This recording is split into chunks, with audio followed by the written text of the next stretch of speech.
donya ingkang tentreman dalem Sang Kristus sarta sakatahe para sukma ingkang kapitadosanipun namung Gusti ingkang uninga keparenga sami ngaso kanthi tentrem wonten ing pangayunan dalem.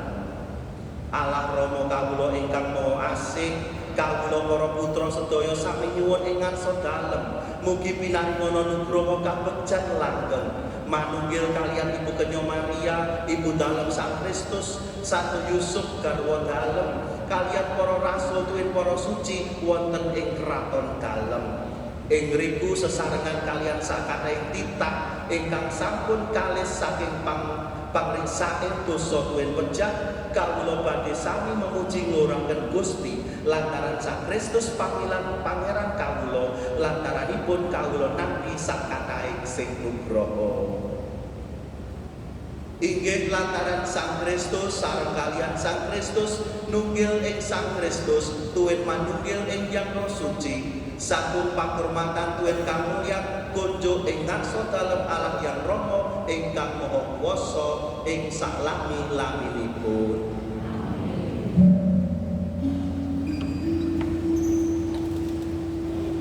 Awit saking piwulan dalem Gusti kawula kepareng munjuk.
Gusti Yesus Kristus sampeyan dalem sampun nate ngendika dhateng para rasul, kowe padha tak tinggali tentrem lan katentremanku tak paringake kowe.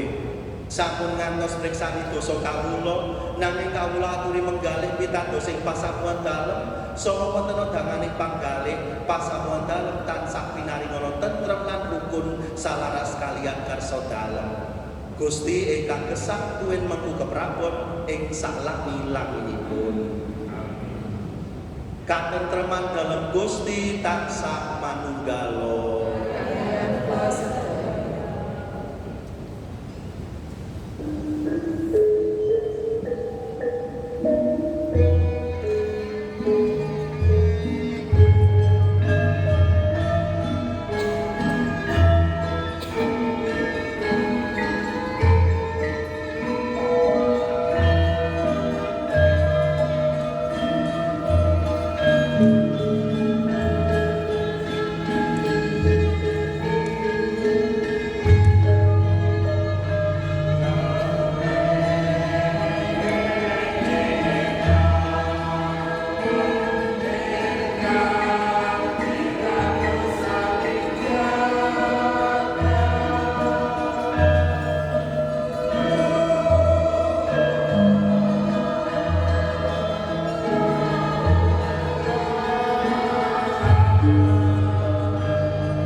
Ya iki cempening Allah ingkang mirat dosaning jagat.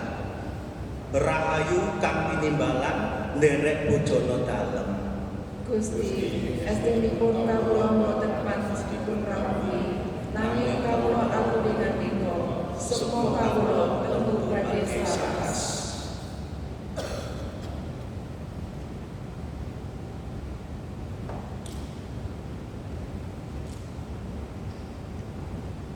Ingkang saged nampi komuni inggih panjenengan ingkang sampun dibaptis cara Katolik lan sampun nampi komuni pertama.